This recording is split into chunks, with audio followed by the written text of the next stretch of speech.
ಮಂಡಲಂಬಿತಾಂ ಭುಜಂಗತುಂಗ ಮಾಲಿಕಾಂತಮಡ್ಡಮಡ್ಡಮಡ್ಡಮನ್ನಿನಾದವಡ್ಡಮರ್ವಯಂ ಚಕಾರ ಚಂಡ ತಾಂಡವಂ ತನೋತು ನ ಶಿವ ಶಿವಂ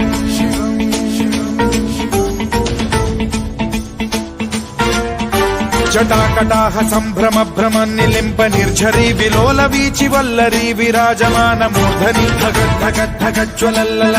ನಮಸ್ಕಾರ ವೀಕ್ಷಕರೇ, ನೀವು ನೋಡ್ತಾ ಇದ್ದೀರಾ ನ್ಯೂಸ್ 7. ಪ್ರಶ್ನೆ ನಿಮ್ಮದು, ಪ್ರಶ್ನಿಸುವ ಹಕ್ಕು ನಮ್ಮದು. ನಾನು ನಿಮ್ಮ ಮಹಬೂಬ್ ಬರಗೂರು. ನಮಸ್ಕಾರ ವೀಕ್ಷಕರೇ, ಶಿವರಾತ್ರಿಯ ಹಾರ್ದಿಕ ಶುಭಾಶಯಗಳು. ನೀವು ನೋಡ್ತಾ ಇದ್ದೀರಾ ನ್ಯೂಸ್ 7. ನಾನು ನಿಮ್ಮ ಅಸ್ಮಾ.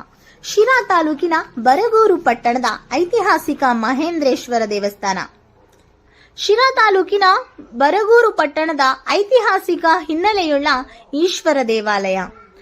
ಈ ದೇವಾಲಯವು ಪುಣ್ಯಧಾಮವೂ ಇತಿಹಾಸ ಪ್ರಸಿದ್ಧ ಸ್ಥಳವೂ ಆಗಿರುವ ಬರಗೂರು ಪಟ್ಟಣದಲ್ಲಿ ಈಶ್ವರ ದೇವಾಲಯ, ಶ್ರೀ ವೀರಮ್ಮನ ದೇವಾಲಯ, ಆಂಜನೇಯ ಸ್ವಾಮಿ ದೇವಾಲಯ, ಮರಿಮಲ್ಲೇಶ್ವರ ದೇವಸ್ಥಾನ, ಇನ್ನು ಹಲವಾರು ದೇವಾಲಯಗಳಿರುವುದಲ್ಲದೆ ಒಂದೊಂದು ದೇಗುಲವು ತನ್ನದೇ ಆದಂತಹ ವೈಶಿಷ್ಟ್ಯತೆಯನ್ನು ಹೊಂದಿದೆ. ಅಷ್ಟೇ ಅಲ್ಲ, ಪ್ರತ್ಯೇಕ ಇತಿಹಾಸವನ್ನು ಹೇಳುತ್ತವೆ.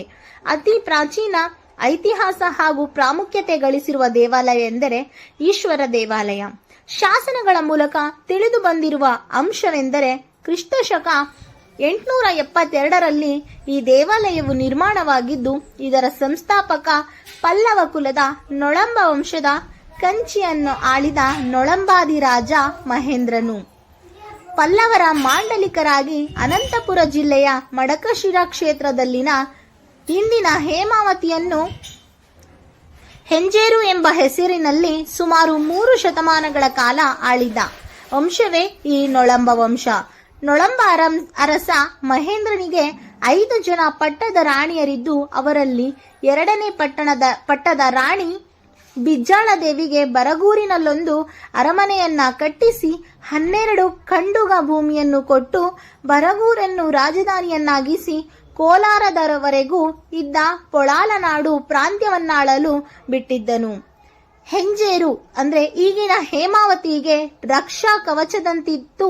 ಬಿಜ್ಜಳ ದೇವಿಗೆ ಮಂಗಳರಾಜನೆಂಬ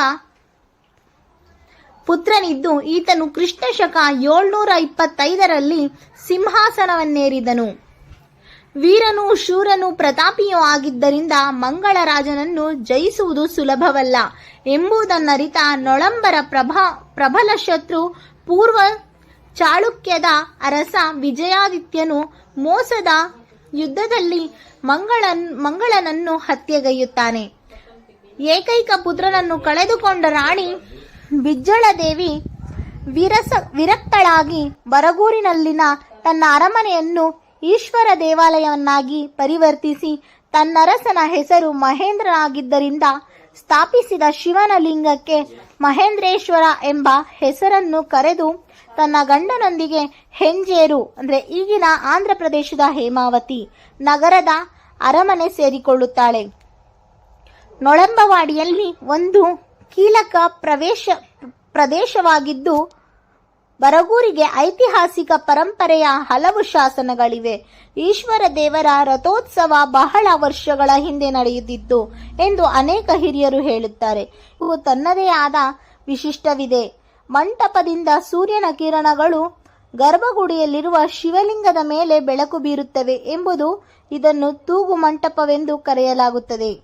ನಮಸ್ಕಾರ ವೀಕ್ಷಕರೇ, ಲೈಕ್ ಮಾಡಿ, ಶೇರ್ ಮಾಡಿ, ಸಬ್ಸ್ಕ್ರೈಬ್ ಮಾಡಿ ನಿಮ್ಮ ನ್ಯೂಸ್ 7.